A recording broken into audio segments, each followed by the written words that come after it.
ಅಧಿಕಾರ ಹಂಚಿಕೆ ಗೊಂದಲಗಳು ಗರಿಗೆದರಿರುವ ವೇಳೆಯೇ ಡಿಸಿಎಂ ಡಿಕೆ ಶಿವಕುಮಾರ್ ದೆಹಲಿಯಲ್ಲಿ ಬೀಡುಬಿಟ್ಟಿದ್ದಾರೆ. ಸಿಎಂ ಹುದ್ದೆಗೇರಲು ಡಿಕೆಶಿ ಶತ ಪ್ರಯತ್ನವನ್ನು ನಡೆಸ್ತಾ ಇದ್ದಾರೆ. ಕೆಸಿ ವೇಣುಗೋಪಾಲ್ ಸುರ್ಜೇವಾಲಾ ಭೇಟಿಗೆ ಚಿಂತನೆ ನಡೆಸಿದ್ದಾರೆ. ಇವತ್ತು ಯಾರನ್ನಾದರೂ ಭೇಟಿ ಮಾಡುವಂತಹ ಸಾಧ್ಯತೆ ಇದೆ. ದೆಹಲಿಯ ಕರ್ನಾಟಕ ಭವನದಲ್ಲಿ ಕೆಲವೇ ಕ್ಷಣಗಳಲ್ಲಿ ಡಿಸಿಎಂ ಡಿಕೆ ಶಿವಕುಮಾರ್ ಮಹತ್ವದ ಸುದ್ದಿಗೋಷ್ಠಿಯನ್ನು ನಡೆಸಲಿದ್ದಾರೆ. ಇತ್ತೀಚೆಗೆ ಡಿಸಿಎಂ ಡಿಕೆ ಶಿವಕುಮಾರ್ ಹಾಗೂ ರಾಜಣ್ಣ ಭೇಟಿಯಾಗಿ ಮಾತುಕತೆ ನಡೆಸಿದ್ರು. ಇದರ ಬೆನ್ನಲ್ಲೇ ನಿನ್ನೆ ಸಿಎಂರನ್ನ ರಾಜಣ್ಣ ಭೇಟಿಯಾಗಿ ಮಾತುಕತೆ ನಡೆಸಿದ್ದಾರೆ. ಡಿಸಿಎಂ ಡಿಕೆ ಶಿವಕುಮಾರ್ ದೆಹಲಿ ಪ್ರವಾಸದ ನಡುವೆ ರಾಜಣ್ಣ ಸಿಎಂ ಚರ್ಚೆ ಭಾರೀ ಕುತೂಹಲಕ್ಕೆ ಕಾರಣ ಆಗಿದೆ. ರಾಹುಲ್ ಗಾಂಧಿಗೆ ಬರೆದ ಪತ್ರದ ವಿಚಾರವೂ ಕೂಡ ಚರ್ಚೆ ಮಾಡಿದಾರಂತೆ. ಇದರ ಜೊತೆಗೆ ಅಪೆಕ್ಸ್ ಬ್ಯಾಂಕ್ ಅಧ್ಯಕ್ಷರ ಚುನಾವಣೆಗೆ ಮತ್ತೆ ಸ್ಪರ್ಧೆ ಮಾಡೋದಕ್ಕೆ ಮುಂದಾಗಿರುವ ರಾಜಣ್ಣ ಈ ಬಗ್ಗೆ ಕೂಡ ಚರ್ಚೆ ಮಾಡಿದ್ದಾರೆ.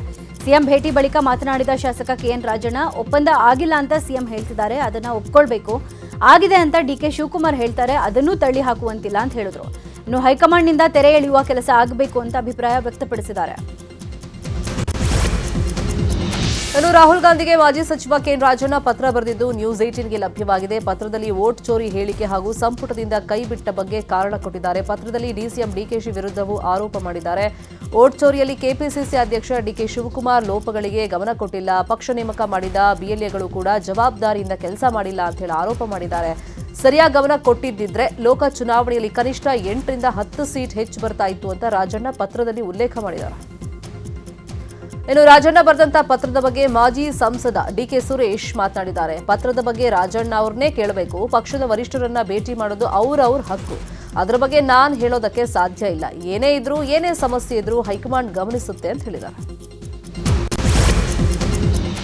ಸಂಕ್ರಾಂತಿ ಹಬ್ಬದ ಬಳಿಕ ರಾಜ್ಯದಲ್ಲಿ ಸಿಎಂ ಬದಲಾಗ್ತಾರೆ ಅನ್ನುವ ಚರ್ಚೆ ಆಗ್ತಾ ಇದೆ. ಈ ಬಗ್ಗೆ ಪ್ರತಿಕ್ರಿಯೆ ಕೊಟ್ಟಿರುವ ಸಚಿವ ಸತೀಶ್ ಜಾರಕಿಹೊಳಿ, ಸಂಕ್ರಾಂತಿಗೆ ಎಲ್ಲವೂ ಆಗುತ್ತೆ ಅಂತಾರೆ. ಊಟದಲ್ಲಿ ಚೇಂಜ್ ಮಾಡುವ ಅಧಿಕಾರ ನಮಗಿಲ್ಲ, ನಮ್ದೇನಿದ್ರು ಡೆವಲಪ್ಮೆಂಟ್ ಬಗ್ಗೆ ಚರ್ಚೆ ಅಷ್ಟೇ ಅಂತ ಹೇಳಿದ್ರು. ರಾಜ್ಯದಲ್ಲಿ ಸಿಎಂ ಕುರ್ಚಿ ಹಗ್ಗ ಜಗ್ಗಾಟ ಮುಂದುವರೆದಿದೆ. ಈ ಮಧ್ಯೆ ಸಿಎಂ ಸಿದ್ದರಾಮಯ್ಯ ಬೆನ್ನಿಗೆ ಅಹಿಂದ ಸಮುದಾಯ ನಿಂತಿದ್ದು ಜನವರಿಯಲ್ಲಿ ಬೃಹತ್ ಸಮಾವೇಶ ನಡೆಸೋದಕ್ಕೆ ಪ್ಲಾನ್ ಆಗ್ತಾ ಇದೆ. ಇದಕ್ಕಾಗಿ ಮೈಸೂರಲ್ಲಿ ಇವತ್ತು ಅಹಿಂದ ಜಾಗೃತ ವೇದಿಕೆ ಸಮಾವೇಶದ ಸಿದ್ಧತೆ ಬಗ್ಗೆ ಸಭೆ ನಡೆಸುತ್ತೆ. ಸಭೆಯಲ್ಲಿ ಪ್ರಗತಿಪರ ಚಿಂತಕರು, ಸಾಹಿತಿಗಳು, ಅಹಿಂದ ಮುಖಂಡರು, ಸಿದ್ದರಾಮಯ್ಯ ಹಿತೈಷಿಗಳು ಪಾಲ್ಗೊಳ್ತಾ ಇದ್ದು ಸಮಾವೇಶದ ರೂಪುರೇಷೆಗಳ ಬಗ್ಗೆ ಚರ್ಚೆಯನ್ನು ನಡೆಸಲಾಗುತ್ತೆ. ಬೆಂಗಳೂರು ಗ್ರಾಮಾಂತರ ಜಿಲ್ಲೆ ದೊಡ್ಡಬಳ್ಳಾಪುರ ತಾಲೂಕಿನ ಬಾಶೆಟ್ಟಿಹಳ್ಳಿ ಪಟ್ಟಣ ಪಂಚಾಯಿತಿಯಲ್ಲಿ ಮೊದಲ ಬಾರಿಗೆ ಬಿಜೆಪಿ ಅಧಿಕಾರದ ಚುಕ್ಕಾಣಿ ಹಿಡಿದಿದೆ. 19 ಸ್ಥಾನಗಳ ಪೈಕಿ 14 ಸ್ಥಾನಗಳಲ್ಲಿ ಬಿಜೆಪಿ ಗೆಲ್ಲುವ ಮೂಲಕ ಅಧಿಕಾರಕ್ಕೆ ಬಂದಿದೆ. ಬಿಜೆಪಿ 14, ಕಾಂಗ್ರೆಸ್ 3, ಜೆಡಿಎಸ್ 1 ಮತ್ತು ಸ್ವತಂತ್ರ ಅಭ್ಯರ್ಥಿ 1 ಸ್ಥಾನದಲ್ಲಿ ಗೆಲುವು ಸಾಧಿಸಿದೆ. ಇನ್ನು 11 ವರ್ಷಗಳ ನಂತರ ಚುನಾವಣೆ ನಡೆದಿದ್ದು ಒಟ್ಟು 64 ಅಭ್ಯರ್ಥಿಗಳು ಚುನಾವಣೆಗೆ ಸ್ಪರ್ಧೆ ಮಾಡಿದರು. ಬೀದರ್ ಜಿಲ್ಲೆ ಔರಾ ತಾಲೂಕಿನ ಸುಂದಾಳ ಗ್ರಾಮದ ಶಾಲೆಗೆ ಶಾಸಕ ಪ್ರಭು ಚೌಹಾಣ್ ಭೇಟಿಯನ್ನು ಕೊಟ್ಟಿದ್ರು. ಈ ವೇಳೆ ಮಧ್ಯಾಹ್ನದ ಬಿಸಿಯೂಟಕ್ಕೆ ಬಳಸುವಂತ ಅಕ್ಕಿಯಲ್ಲಿ ಹುಳುಗಳು ಪತ್ತೆಯಾಗಿವೆ. ಹೀಗಾಗಿ ಸಿಟ್ಟಿಗೆದ್ದ ಶಾಸಕ ಪ್ರಭು ಚೌಹಾಣ್ ಅಧಿಕಾರಿಗಳ ಮೇಲೆ ಅಕ್ಕಿ ಎಷ್ಟು ತರಾಟೆಗೆ ತಗೊಂಡಿದ್ದಾರೆ. ತಾವು ಅಧಿಕಾರಿ ಇದ್ದೀರಿ, ಆಹಾರ ಸಾಮಗ್ರಿಗಳನ್ನು ಪರಿಶೀಲಿಸಿ ವರದಿ ಮಾಡಬೇಕು, ಹೀಗೆ ಮಾಡಿದ್ರೆ ಮಕ್ಕಳ ಶಾಪ ತಟ್ಟುತ್ತೆ ಅಂತ ಹೇಳಿ ಕಿಡಿಕಾರಿದ್ದಾರೆ. ರೌಡಿ ಶೀಟರ್ ಬಿಕ್ಲು ಶಿವನ ಕೊಲೆ ಕೇಸಲ್ಲಿ ಕೆಆರ್ಪುರಂ ಬಿಜೆಪಿ ಶಾಸಕ ಭೈರತಿ ಬಸವರಾಜ್ ನಿರೀಕ್ಷಣಾ ಜಾಮೀನು ಅರ್ಜಿ ವಜಾಗೊಂಡಿದೆ. ಈ ಹಿನ್ನೆಲೆ ಭೈರತಿ ಬಸವರಾಜ್ಗೆ ಬಂಧನದ ಭೀತಿ ಮತ್ತಷ್ಟು ಹೆಚ್ಚಾಗಿದೆ. ಭೈರತಿ ಬಸವರಾಜ್ ಮಹಾರಾಷ್ಟ್ರ ಅಥವಾ ಗೋವಾದಲ್ಲಿ ಇರುವ ಶಂಕೆ ಇದೆ. ಹೊರ ರಾಜ್ಯಗಳಲ್ಲಿ ಸಿಐಡಿ ಅಧಿಕಾರಿಗಳು ಶೋಧ ನಡೆಸುತ್ತಿದ್ದಾರೆ. ಶಾಸಕ ಭೈರತಿ ಬಸವರಾಜ್ ವಿರುದ್ಧ ಲುಕೌಟ್ ನೋಟಿಸ್ ಜಾರಿ ಮಾಡಲಾಗಿದೆ. ನಿರೀಕ್ಷಣಾ ಜಾಮೀನು ವಜಾ ಬೆನ್ನಲ್ಲೇ ಕಳೆದ 4 ದಿನಗಳಿಂದ ಭೈರತಿ ಬಸವರಾಜ್ಗಾಗಿ ತೀವ್ರ ಹುಡುಕಾಟವನ್ನು ನಡೆಸಲಾಗಿದೆ. ಪುಣೆಯಲ್ಲಿ ಕೊನೆಯದಾಗಿ Byrathi Basavaraj mobile switch off ಆಗಿದೆ. ನಿರೀಕ್ಷಣಾ ಜಾಮೀನು ವಜಾ ಬೆನ್ನಲ್ಲೇ ಲುಕೌಟ್ ನೋಟಿಸ್ ಜಾರಿ ಮಾಡಲಾಗಿದೆ. ಬಿಕ್ಲು ಶಿವ ಕೊಲೆ ಕೇಸ್ ಸಂಬಂಧ ಕೆಆರ್ಪುರಂ ಕ್ಷೇತ್ರದ ಶಾಸಕ ಮಾಜಿ ಸಚಿವ ಭೈರತಿ ಬಸವರಾಜ್ 5 ದಿನದಿಂದ ತಲೆಮರೆಸಿಕೊಂಡಿದ್ದಾರೆ.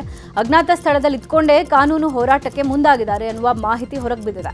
ಇನ್ನು ನಿರೀಕ್ಷಣಾ ಜಾಮೀನು ಅರ್ಜಿ ಹೈಕೋರ್ಟ್ ಮತ್ತು ಜನಪ್ರತಿನಿಧಿಗಳ ಕೋರ್ಟ್ನಲ್ಲಿ ವಜಾಗೊಂಡ ನಂತರ ಸುಪ್ರೀಂ ಕೋರ್ಟ್ಗೆ ಮನವಿ ಸಲ್ಲಿಸುವ ಸಾಧ್ಯತೆ ಇದೆ. ಸಿಐಡಿ ಅಧಿಕಾರಿಗಳು ಭೈರತಿ ಬಸವರಾಜ್ರನ್ನ ಶತಾಯಗತಾಯ ಬಂಧಿಸಬೇಕು ಅಂತ ಸರ್ಪಗಾವಲು ಇರಿಸಿಕೊಂಡಿದ್ದಾರೆ. ಹುಬ್ಬಳ್ಳಿ ತಾಲೂಕಿನ ಇನಾಂ ವೀರಾಪುರ ಗ್ರಾಮದಲ್ಲಿ ಕಳೆದ 2 ದಿನಗಳ ಹಿಂದೆ ನಡೆದಿದ್ದ ಮರ್ಯಾದಾ ಹತ್ಯೆಗೆ ಸಂಬಂಧಪಟ್ಟಂತೆ ಪೊಲೀಸರು ಇಬ್ಬರನ್ನ ಬಂಧಿಸಿದ್ದಾರೆ. ಸಪ್ಪ ಸೋಲಾರ್ಗೊಪ್ಪ ಮತ್ತು ಅನಿಲ್ ಗೌಡ ಪಾಟೀಲ್ ಬಂಧಿತರು. ಸದ್ಯ ಈ ಮರ್ಯಾದಾ ಹತ್ಯೆಯಲ್ಲಿ ಇಲ್ಲಿವರೆಗೆ 8 ಜನರನ್ನ ಬಂಧಿಸಿದಂತಾಗಿದೆ. ಗಡಿ ಜಿಲ್ಲೆ ಚಾಮರಾಜನಗರದಲ್ಲಿ ಹುಲಿಗಳದ್ದೇ ದರ್ಬಾರ್. ಸಫಾರಿಗೆ ಹೋಗಿದ್ದ ಪ್ರವಾಸಿಗರಿಗೆ ಹುಲಿ ದರ್ಶನವಾಗಿದೆ. ಬಿಆರ್ಟಿ ಹುಲಿ ಸಂರಕ್ಷಿತ ಪ್ರದೇಶದ ಕೆ ಗುಡಿಯಲ್ಲಿ ಸಫಾರಿಗೆ ಹೋಗಿದ್ದ ಪ್ರವಾಸಿಗರಿಗೆ ಹುಲಿ ದರ್ಶನ ಕೊಟ್ಟಿದೆ. ಹುಲಿ ಕಂಡು ಪ್ರವಾಸಿಗರು ಪುಳಕಿತರಾದರು.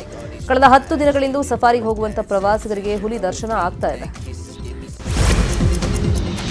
ಹುಬ್ಬಳ್ಳಿಯಲ್ಲಿ ಚಿರತೆಯೊಂದು ಪ್ರತ್ಯಕ್ಷವಾಗಿದೆ. ಗಾಮನಗಟ್ಟಿಯಿಂದ ವಿಮಾನ ನಿಲ್ದಾಣಕ್ಕೆ ಹೋಗುವ ರಸ್ತೆ ಮಾರ್ಗದಲ್ಲಿ ಚಿರತೆ ಪ್ರತ್ಯಕ್ಷವಾಗಿದ್ದು ಜನರಲ್ಲಿ ಆತಂಕದ ವಾತಾವರಣ ನಿರ್ಮಾಣ ಆಗಿದೆ. 4-5 ದಿನಗಳಿಂದ ಗಾಮನಗಟ್ಟಿಯ ಕೆಲ ಭಾಗದಲ್ಲಿ ಚಿರತೆ ಪ್ರತ್ಯಕ್ಷ ಆಗ್ತಾ ಇದೆ. ಸ್ಥಳೀಯರ ಮೊಬೈಲ್ನಲ್ಲಿ ಚಿರತೆ ಸೆರೆಯಾಗಿದ್ದು ಸ್ಥಳಕ್ಕೆ ಭೇಟಿ ನೀಡಿ ಪರಿಶೀಲನೆ ನಡೆಸಲಾಗಿದೆ. ಚಾಮರಾಜನಗರದ ನಂಜೇದೇವಪುರದಲ್ಲಿ ಕಾಣಿಸಿಕೊಂಡಿರುವಂತಹ 5 ಹುಲಿಗಳನ್ನು ಸುರಕ್ಷಿತವಾಗಿ ಸೆರೆ ಹಿಡಿಯಲು ಅರಣ್ಯ ಸಚಿವ ಈಶ್ವರ್ ಖಂಡ್ರೆ ಸೂಚನೆ ಕೊಟ್ಟಿದ್ದಾರೆ. ವಿಡಿಯೋ ಕಾನ್ಫರೆನ್ಸ್ ಮೂಲಕ ಸಭೆ ನಡೆಸಿದ ಸಚಿವ ಖಂಡ್ರೆ ಬೋನ್ ಅಳವಡಿಸಿ ಅಗತ್ಯ ಬಿದ್ದರೆ ಅರವಳಿಕೆ ನೀಡಿ ಸೆರೆ ಹಿಡಿಯಿರಿ ಅಂತ ಅರಣ್ಯಾಧಿಕಾರಿಗಳಿಗೆ ತಿಳಿಸಿದ್ದಾರೆ. ಹುಲಿ ಕಾರ್ಯಾಚರಣೆಗೆ ಹೆಚ್ಚುವರಿಯಾಗಿ ಸಾಕಾನೆಯನ್ನು ತರಿಸಿಕೊಳ್ಳಿ, ಕಾರ್ಯಾಚರಣೆ ಸ್ಥಳದಲ್ಲಿ 144 ಸೆಕ್ಷನ್ ಜಾರಿಗೊಳಿಸಿ ಅಂತಾನೂ ಸಲಹೆ ಕೊಟ್ಟಿದ್ದಾರೆ. ಚಾಮರಾಜನಗರ ಜಿಲ್ಲೆ ಗುಂಡ್ಲುಪೇಟೆ ತಾಲೂಕಿನ ಮದ್ದಯ್ಯನಹುಂಡಿ ಗ್ರಾಮದ ಬಳಿ ಅರಣ್ಯ ಇಲಾಖೆ ಇರಿಸಿದ್ದ ಬೋನಿನಲ್ಲಿ ಗಂಡು ಚಿರತೆಯೊಂದು ಸೆರೆಯಾಗಿದೆ. ಈ ಭಾಗದಲ್ಲಿ ಚಿರತೆ ಹಾವಳಿ ಹೆಚ್ಚಾಗಿದ್ದ ಹಿನ್ನೆಲೆ ಶಾಂತರಾಜಪ್ಪ ಅನ್ನುವವರ ಜಮೀನಿನಲ್ಲಿ ಬೋನನ್ನು ಅಳವಡಿಕೆ ಮಾಡಲಾಗಿತ್ತು. ಬೋನಿಗೆ ಬಿದ್ದ 2.5 ವರ್ಷದ ಈ ಚಿರತೆಯನ್ನು ಬಂಡೀಪುರದ ಮೂಲೆಹೊಳೆ ಅರಣ್ಯ ಪ್ರದೇಶಕ್ಕೆ ಸುರಕ್ಷಿತವಾಗಿ ಬಿಡುಗಡೆ ಮಾಡಲಾಗಿದೆ. ಕಬ್ಬು ತುಂಬಿದ ಟ್ರ್ಯಾಕ್ಟರ್ ಬಿದ್ದು ಬೈಕ್ ಹಾಗೂ ಕಾರಿಗೆ ಹಾನಿಯಾಗಿರುವ ಘಟನೆ ಬೆಳಗಾವಿ ಜಿಲ್ಲೆಯ ಅಥಣಿ ಪಟ್ಟಣದ ಶಿವಯೋಗಿ ನಗರದಲ್ಲಿ ನಡೆದಿದೆ. ದ್ವಿಚಕ್ರ ವಾಹನ ಸವಾರ ಅಡ್ಡ ಬಂದ ಪರಿಣಾಮ ಬೈಕ್ ಅಪಘಾತ ತಪ್ಪಿಸೋಕೆ ಹೋಗಿ ಟ್ರ್ಯಾಕ್ಟರ್ ಪಲ್ಟಿಯಾಗಿ 2 ಟ್ರಾಲಿಗಳು ನಿಯಂತ್ರಣ ತಪ್ಪಿ ರಸ್ತೆಯಲ್ಲೇ ಉರುಳಿವೆ. ಹಾಗೆ ಪಕ್ಕದಲ್ಲೇ ಇದ್ದ ಒಂದು ಬೈಕ್ ಹಾಗೂ ಕಾರಿನ ಮೇಲೆ ಟ್ರಾಲಿ ಕಬ್ಬು ಬಿದ್ದು ವಾಹನಗಳು ನಜ್ಜುಗುಜ್ಜಾಗಿವೆ. ಅದೃಷ್ಟವಶಾತ್ ಘಟನೆಯಲ್ಲಿ ಯಾವುದೇ ಪ್ರಾಣಹಾನಿ ಆಗಿಲ್ಲ. ಮಂಡ್ಯ ಜಿಲ್ಲೆ ಕೆಆರ್ಎಸ್ ಸಮೀಪದ ಚಿಕ್ಕಯಾರಹಳ್ಳಿ ಬಳಿಯಲ್ಲಿ ಪ್ರವಾಸಕ್ಕೆ ಬಂದಿದ್ದ ವಿದ್ಯಾರ್ಥಿ ನೀರಲ್ಲಿ ಮುಳುಗಿ ಸಾವನ್ನಪ್ಪಿದ್ದಾನೆ. ಮೈಸೂರು ಮಹಾರಾಜ ಕಾಲೇಜಲ್ಲಿ ಪ್ರಥಮ ವರ್ಷದ BCA ವ್ಯಾಸಂಗ ಮಾಡ್ತಾ ಇದ್ದ ರಿತಿಕ್ ಕುಟ್ಟಪ್ಪ ಮೃತ ವಿದ್ಯಾರ್ಥಿ. 3 ಸ್ನೇಹಿತರ ಜೊತೆಯಲ್ಲಿ ಪ್ರವಾಸಕ್ಕೆ ಬಂದಿದ್ದ ರಿತಿಕ್ ಕಾವೇರಿ ನದಿಯಲ್ಲಿ ಈಜೋಕೆ ಹೋಗಿ ಮುಳುಗಿ ಸಾವನ್ನಪ್ಪಿದ್ದಾನೆ. ಜಿಬಿಎ ಕಂದಾಯ ವಿಶೇಷ ಆಯುಕ್ತ ಮನೀಶ್ ಮೌದ್ಗಿಲ್ ವಿರುದ್ಧ ನೌಕರರು ಸಿಡಿದಿದ್ದಾರೆ. ವಿನಾಕಾರಣ ಮಾನಸಿಕ ಹಿಂಸೆ ಕೊಡ್ತಾರೆ ಹೀಗಂತ ಜಿಬಿಎ ನೌಕರರ ಸಂಘದ ಪದಾಧಿಕಾರಿಗಳು ಮುಖ್ಯ ಆಯುಕ್ತರಿಗೆ ದೂರನ್ನ ಕೊಟ್ಟಿದ್ದಾರೆ. ಸಭೆಯಲ್ಲಿ ವಿಶೇಷ ಆಯುಕ್ತ ಮನೀಶ್ ಮೌದ್ಗಿಲ್ ಏಕವಚನದಲ್ಲೇ ಮಾತಾಡ್ತಾರೆ ಅಂತ ಆರೋಪ ಮಾಡಲಾಗಿದೆ. ಇನ್ನು ಅವರ ವಿರುದ್ಧ ಶಿಸ್ತು ಕ್ರಮ ವಹಿಸಬೇಕು ಅಂತ ಕೂಡ ಆಗ್ರಹಿಸಿದ್ದಾರೆ. ಅಲ್ಲದೆ ಕೇವಲ ಕಂದಾಯ ಅಧಿಕಾರಿಗಳನ್ನೇ ಟಾರ್ಗೆಟ್ ಮಾಡಬೇಡಿ ಅಂತ ನೌಕರರು ಎಚ್ಚರಿಕೆ ಕೊಟ್ಟಿದ್ದಾರೆ. ಬೆಂಗಳೂರಿನ ಕೆಲವೆಡೆ ಇವತ್ತು ಕೂಡ ಕರೆಂಟ್ ಪೂರೈಕೆಯಲ್ಲಿ ವ್ಯತ್ಯಯವಾಗಿದೆ. ಬೆಳಗ್ಗೆ 10 ಗಂಟೆಯಿಂದ ಸಂಜೆ 5 ಗಂಟೆವರೆಗೆ ಕರೆಂಟ್ ಇಲ್ಲ. ವಿಜಯನಗರ ಸ್ಟೇಷನ್ನಲ್ಲಿ ತುರ್ತು ಕಾಮಗಾರಿ ಹಿನ್ನೆಲೆಯಲ್ಲಿ ಕೆಲವೆಡೆ ಕರೆಂಟ್ ಕಟ್ ಆಗಿದೆ. Basaveshwara Nagar, Vijayanagar, Govindarajanagar, Kamakshipalya, RPC layout, Binny layout, Prashanth Nagar, MC layout, Marenahalli, Hosahalli, Thimmenahalli, Vinayaka layout, Kaveripura, Ranganathapura, syndicate bank colony, Nagarbhavi, Siddaiah Puranik road, KHP colony, Magadi main road, HVR layout, Dasarahalli ಮತ್ತು ಸುತ್ತಮುತ್ತಲಿನ ಪ್ರದೇಶದಲ್ಲಿ ವಿದ್ಯುತ್ ಕಟ್ ಆಗಿದೆ.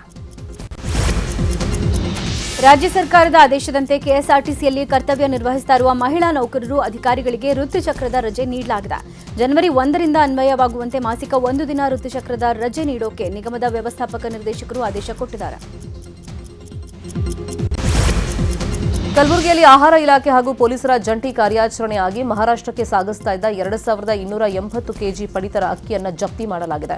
ಕಲಬುರಗಿ ನಗರದ ಆಳಂದ ರಸ್ತೆಯ ವಿಶ್ವಾರಾಧ್ಯ ಗುಡಿ ಹತ್ತಿರ ಅಕ್ಕಿ ತುಂಬಿದ್ದ ಬೊಲೆರೋ ವಾಹನವನ್ನು ವಶಕ್ಕೆ ಪಡೆಯಲಾಗಿದೆ. ಸಿದ್ದು ಪೂಜಾರಿ ಮತ್ತು ವಾಹನ ಚಾಲಕ ರಾಹುಲ್ ವಿರುದ್ಧ ಸಬ್ ಅರ್ಬನ್ ಪೊಲೀಸ್ ಠಾಣೆಯಲ್ಲಿ ಪ್ರಕರಣ ದಾಖಲಾಗಿದೆ. ಹಾವೇರಿ ಜಿಲ್ಲೆಯಲ್ಲಿ ಎಗ್ಗಿಲ್ಲದೆ ಮರಳು ದಂಧೆ ನಡೀತಾ ಇದೆ. ತುಂಗಭದ್ರಾ ನದಿಯಲ್ಲೇ ಅಕ್ರಮವಾಗಿ ನಿತ್ಯ ಮರಳು ಲೂಟಿ ಮಾಡಲಾಗ್ತಾ ಇದೆ. ಹಾವನೂರು ಹರಳಹಳ್ಳಿ ಗ್ರಾಮದಲ್ಲಿ ತೆಪ್ಪಗಳ ಮೂಲಕ ಹಗಲು ರಾತ್ರಿ ಅಕ್ರಮವಾಗಿ ಮರಳುಗಾರಿಕೆ ದಂಧೆ ನಡೀತಾ ಇದೆ. ಬೃಹತ್ ಟಿಪ್ಪರ್ಗಳ ಮೂಲಕ ಅಕ್ರಮವಾಗಿ ಮರಳು ಸಾಗಾಟ ಮಾಡಲಾಗ್ತಾ ಇದೆ. ಕೊಪ್ಪಳದ ಅಂಜನಾದ್ರಿ ದೇವಸ್ಥಾನ ಆವರಣದಲ್ಲಿ ಗಲಾಟೆ ಆಗಿದೆ. ಅಂಜನಾದ್ರಿಗೆ ಬಂದಂತ ಅರ್ಚಕ ವಿದ್ಯಾದಾಸ ಬಾಬಾ ವಿರುದ್ಧ ಗೋವಿಂದಾನಂದ ಸ್ವಾಮೀಜಿ ಅವರು ಅವಾಚ್ಯ ಶಬ್ದ ಬಳಸಿ ಗಲಾಟೆ ಮಾಡಿದ್ದಾರೆ. ವಿದ್ಯಾದಾಸ ಬಾಬಾ ಗೋವಿಂದಾನಂದ ಸ್ವಾಮೀಜಿ ಗಲಾಟೆ ತಿಳಿಗೊಳಿಸಿದ ಪೊಲೀಸರು ಇಬ್ಬರನ್ನೂ ಸಮಾಧಾನಪಡಿಸಿ ಕಳಿಸಿದ್ದಾರೆ. ಹಂಪಿಯ ಗೋವಿಂದಾನಂದ ಸರಸ್ವತಿ ಸ್ವಾಮೀಜಿ ವಿರುದ್ಧ ಹಲ್ಲೆ ಆರೋಪವನ್ನ ಮಾಡಲಾಗಿದೆ. ಹೊಸ ವರ್ಷಾಚರಣೆ ಹಿನ್ನೆಲೆಯಲ್ಲಿ ಕೋಲಾರ ಜಿಲ್ಲೆಯ ಬಂಗಾರಪೇಟೆ ನಗರದ ಕೇಕ್ ಗ್ಯಾಲಕ್ಸಿ ಮಳಿಗೆಯ ಮೇಲೆ ಆಹಾರ ಸುರಕ್ಷತಾ ಇಲಾಖೆ ಮತ್ತು ಗುಣಮಟ್ಟ ಪ್ರಾಧಿಕಾರದ ಅಧಿಕಾರಿಗಳು ದಾಳಿಯನ್ನ ಮಾಡಿದ್ದಾರೆ. ಅವಧಿ ಮೀರಿದ ಕೇಕ್ಗಳು ಪತ್ತೆಯಾದಂತಹ ಹಿನ್ನೆಲೆಯಲ್ಲಿ ಅಂಗಡಿ ಮಾಲೀಕರಿಗೆ 10,000 ರೂಪಾಯಿ ದಂಡವನ್ನು ಹಾಕಿದ್ದಾರೆ. ನಿನ್ನೆ ಬಂಗಾರಪೇಟೆ ನಗರದ ವಿವಿಧೆಡೆ ತಿಂಡಿ ತಿನಿಸು ಮಳಿಗೆಗಳ ಮೇಲೆ ಡಾಕ್ಟರ್ ರಾಕೇಶ್ ನೇತೃತ್ವದಲ್ಲಿ ದಾಳಿಯಾಗಿದೆ. ಅವಧಿ ಮೀರಿದ ಕೇಕ್ ಪತ್ತೆಯಾಗಿದ್ದಕ್ಕೆ ಕ್ರಿಮಿನಲ್ ಕೇಸ್ ದಾಖಲಿಸುವ ಎಚ್ಚರಿಕೆಯನ್ನು ಅಧಿಕಾರಿಗಳು ಕೊಟ್ಟಿದ್ದಾರೆ. ಕೊಪ್ಪಳ ಜಿಲ್ಲೆಯಲ್ಲಿ ವಿಕಲಚೇತನ ವ್ಯಕ್ತಿಯೊಬ್ಬ ಕೃಷಿಯಲ್ಲಿ ಸಾಧನೆ ಮೆರೆದಿದ್ದಾನೆ. ಹಿರೇಅರಳಿಹಳ್ಳಿಯ ರಾಮಣ್ಣ ಕೋಳಿಹಾಳ ಅನ್ನುವ ಕೃಷಿಕ ಒಂದೇ ಕಾಲ್ನಲ್ಲಿ ಕೃಷಿಯಲ್ಲಿ ಸಾಧನೆ ಮಾಡಿದ್ದಾರೆ. 12 ವರ್ಷಗಳ ಹಿಂದೆ ಬೈಕ್ ಅಪಘಾತದಲ್ಲಿ ಕಾಲು ಕಳ್ಕೊಂಡಿದ್ದ ರೈತ 12 ಎಕರೆ ಜಮೀನಿನಲ್ಲಿ ಟೊಮ್ಯಾಟೊ ಬೆಳೆದು 9 ಲಕ್ಷ ರೂಪಾಯಿ ಆದಾಯ ಗಳಿಸಿದ್ದಾರೆ. ಮನೆಗಳ ಬೀಗ ಮುರಿದು ಸರಗಳತನ ಮಾಡಿರುವ ಘಟನೆ ಹಾವೇರಿಯ ನಾಗೇಂದ್ರಮಟ್ಟಿಯಲ್ಲಿ ನಡೆದಿದೆ. ಬೀಗ ಹಾಕಿದ ಮನೆಗಳನ್ನೇ ಟಾರ್ಗೆಟ್ ಮಾಡಿದ ಖದೀಮರು 7ಕ್ಕೂ ಅಧಿಕ ಮನೆಗಳ ಬೀಗ ಒಡೆದು ನಗದು, ಚಿನ್ನಾಭರಣ ಸೇರಿದಂತೆ ವಿವಿಧ ವಸ್ತುಗಳನ್ನು ಕದ್ದು ಪರಾರಿಯಾಗಿದ್ದಾರೆ. ಕಳ್ಳತನ ಮಾಡಿದ ಮನೆಯಲ್ಲಿ ಚಹಾ ಮಾಡಿಕೊಂಡು ಕುಡಿದು ಪರಾರಿಯಾಗಿದ್ದಾರೆ. ಕಳ್ಳರ ಕೃತ್ಯಕ್ಕೆ ನಾಗೇಂದ್ರಮಟ್ಟಿ ಜನರ ಕಂಗಾಲಾಗಿದ್ದು ಸ್ಥಳಕ್ಕೆ ಹಾವೇರಿ ನಗರ ಪೊಲೀಸರು ಭೇಟಿ ನೀಡಿ ಪರಿಶೀಲನೆ ನಡೆಸಿದ್ದಾರೆ.